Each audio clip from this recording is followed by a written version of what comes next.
This is a video review for Chapter 4.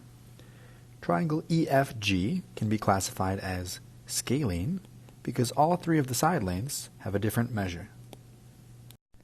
In this next diagram, triangle ABD is not an acute triangle because we have an 150-degree angle right here. Next, if we take the larger triangle, this is not an acute triangle because this angle right here is 90 degrees. However, triangle BCD is acute because all of the angles are less than 90. For number 3, an isosceles triangle could have two acute angles, given we're talking about a right isosceles triangle, or it could have 3, if our vertex angle is 80, for example, and our two base angles are 50. For number 4, A is an isosceles and acute triangle, and it might look like this. B is scalene and acute, and it could look like this. For number 5, you can have only one obtuse angle in a triangle. You're already over half of 180, so it wouldn't fit to have another. Number 6, this is the exterior angle theorem here, where we take x plus 96, or the sum of the two remote interior angles, and we set that equal to our exterior angle. And if we solve this, we end up with 31, which tells us the measure of x. Number 7 has a similar setup. 116 is equal to 57 plus x. If I subtract from both sides, I would get 59, which means it's choice D. For number 8, I can take 180 minus 90 minus 66, that's the long way, or I could just take 90 minus 66 because this is a right triangle. Either way, the answer is 24. For number 9, I'll use the triangle sum theorem. All three of these angles add up to 180. So after I combine like terms, I'm left with 9x plus 4 is 180. So x is 19.5 repeating. If I plug that back in, my three interior angles will be 40.1, 60.7, and 79.2. For number 10, first I'm going to take 180 minus to figure out this angle, and that gives me 88 degrees.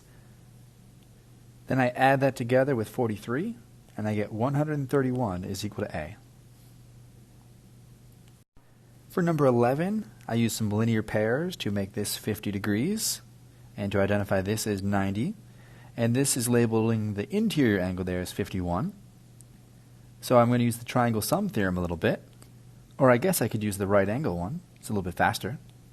So these two angles can be found by taking 90 minus the other complementary angle. So the one is 40 and the other is 39. And I know these all have to add up to 180, so I subtract the two knowns to figure out what B is. The correct answer is C, 101 degrees. Number 12 suggests that P and Q are congruent, so the measures are congruent as well. I would set up my problem like this. 2x is equal to 30, x is equal to 15. In 13, LJ goes from the third to the first, so I'll do the same thing over here, and this becomes QR. If you drew a diagram, it would look something like this.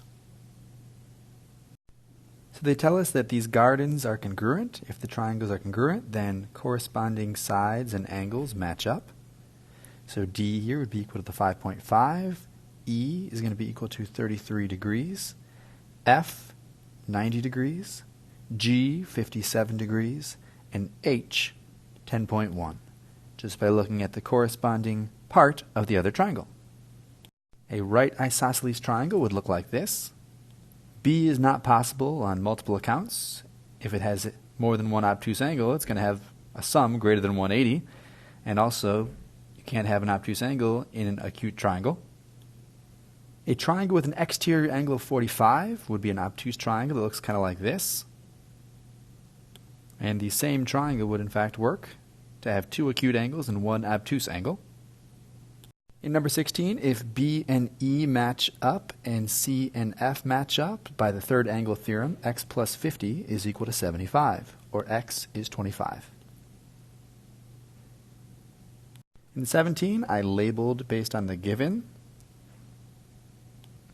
Since EG is equal to itself, A here is true.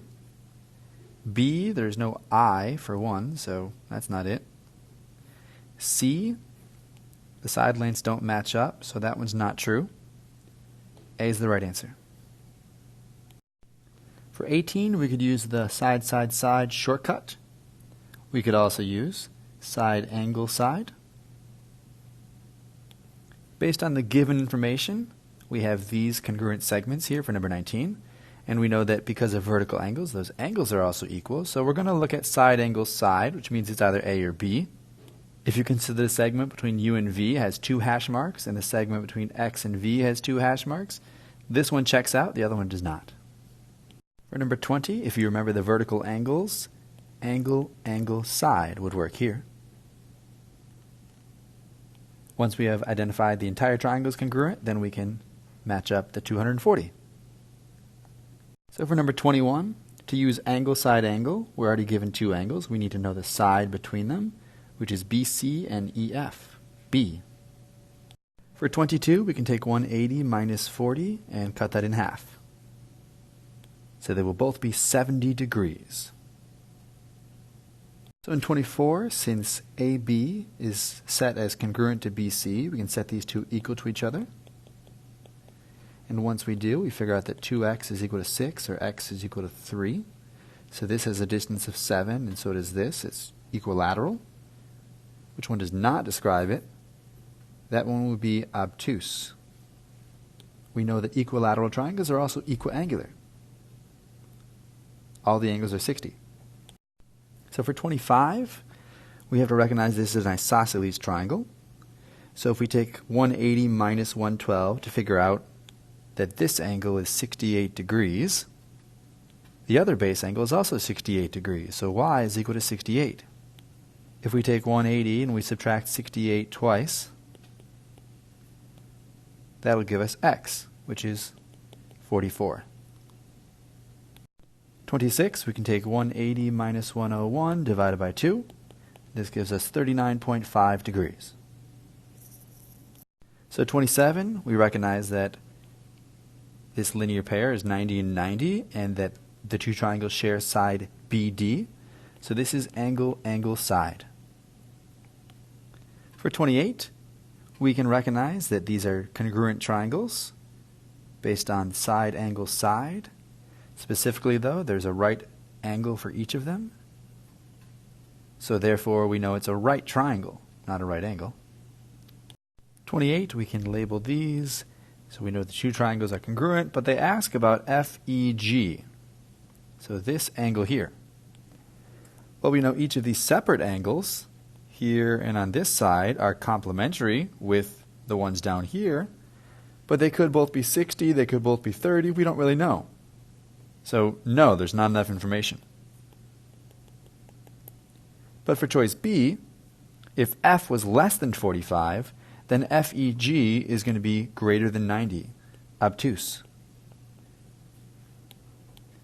Because anytime this one is lower than 45, let's say it's 30, the one up top is going to be 60. And if the same thing occurs on the other, then add these two together and it's going to be bigger than 90. For 29, we can start here on this leftmost triangle and take 90 minus 49. Since that's 41, its vertical angle is also 41. I'll move over here to the right and take 180 minus 128 to figure out that this is 52 degrees.